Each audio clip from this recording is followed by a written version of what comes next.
திட்டங்களை எதிர்த்தே சரித்திரங்கள் மாற்றப்பட்டிருக்கின்றன.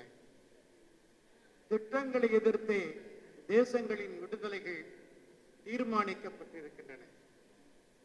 பட்டங்களும் பதவிகளும்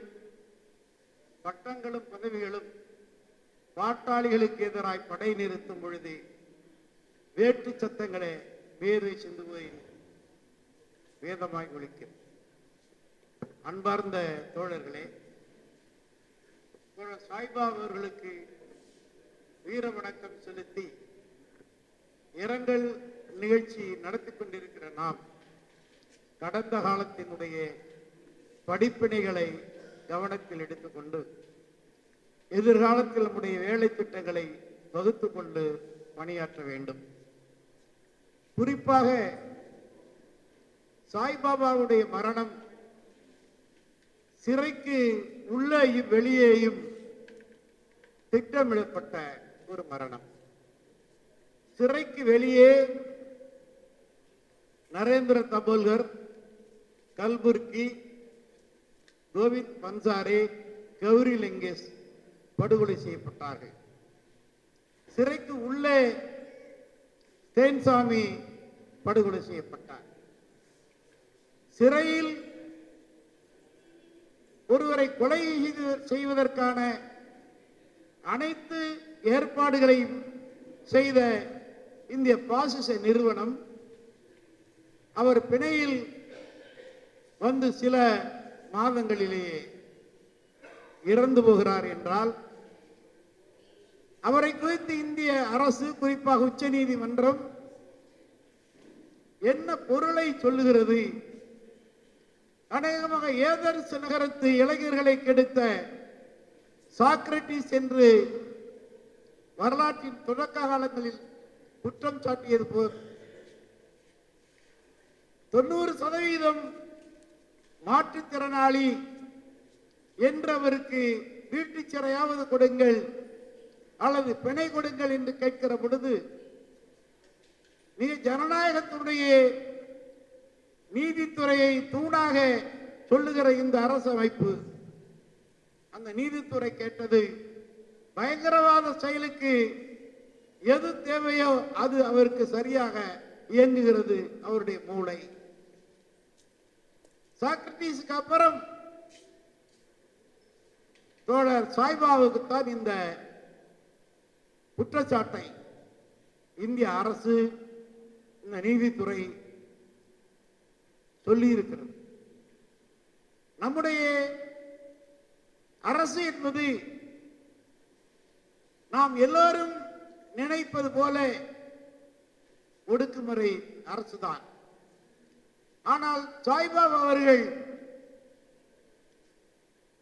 கொடூரமான ஒடுக்குமுறைகளை சந்தித்த போதிலும் கடைசி வரை அவருடைய மூளை செயலிழக்கவில்லை.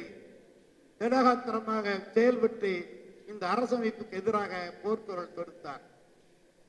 அவருடைய குடும்பம் எப்படி தமிழ்நாடு விடுதலையில் அக்கறை கொண்ட புலவர் கலியபெருமானுடைய குடும்பம் முழுவதும் சிறைப்பட்டு ஒடுக்குமுறைக்கு ஆளானதோ அப்படி தோழர் சாய்பாபாவுடைய சகோதரி தோழர் சாய்பாபா அவர்கள் படுகொலை செய்யப்பட்டு இருக்கிறார்கள். அதை போல அவருடைய குடும்பமும் ஒரு மார்க்சிய சித்தாந்த பின்புலத்தோடு உருவாகி வளர்ந்த ஒரு குடும்பம். இந்த அரசாங்கம் மனித உரிமைகளை பற்றி ஒரு கமிஷனை வைத்திருக்கிறது. அது பொம்மலாட்ட கமிஷன். இந்த அரசாங்கம் மனித உணர்வுகளை, மனித உரிமைகளை, மனித உறவுகளை கிஞ்சித்தும் மதிக்க தயாராக இல்லாத குடும்பம். இந்த குடும்ப அரசு, இந்த சமூகம் எப்படி இயங்க வேண்டும் என்பதை நம்மீது அவருடைய பாசிச திட்டத்தை திணித்துக் கொண்டிருக்கிறார்கள். அதை முறியடிக்கிற வகையிலே நம்முடைய வேலை திட்டங்கள் அமைய வேண்டும்.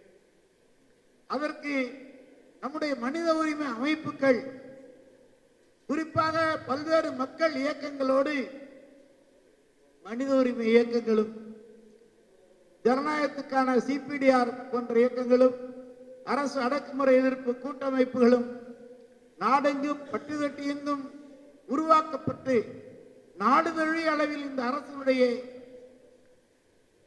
யோகிதையை அம்பலப்படுத்துகிற இடத்திற்கு நாம் செல்ல வேண்டும். அது ஒன்றுதான் நமக்கு இன்றைக்கு இடப்பட்டிருக்கிற கட்டளை. இந்த அரசு வெறுமனே ஊபா சட்டம் என்று ஒரு சட்டத்தை வைத்துக் கொள்ளவில்லை. ஒடா சட்டத்திலும் தடா சட்டத்திலும் என்னென்ன மோசமான சரத்துகள் இருக்கிறதோ அந்த சரத்துகளை எல்லாம் ஒடாவையும் தடாவையும் நீக்குகிற போது அதில் விடுபட்ட கொடூரமான சரத்துகளை எல்லாம் இந்த EAPS சட்டத்திலே சேர்த்து வைத்து இன்றைக்கு கொடூரமாக ஒடுக்குமுறை செய்து கொண்டிருக்கிறார்கள்.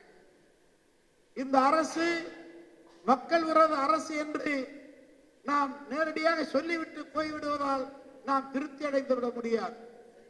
இந்த அரசு எப்படிப்பட்ட ஒடுக்குமுறைகளை ஏவிக்கொண்டிருக்கிறது என்பதற்கு கடந்த பல சம்பவங்கள். அரசு என்றால் அது ஸ்டேட், மாநில அரசையும் குறிக்கும், இந்திய அரசையும் குறிக்கும் என்றுதான் அண்மையில் ஒரு நீதிமன்ற தீர்ப்பில் உச்ச நீதிமன்றம் சொல்லி இருக்கிறது.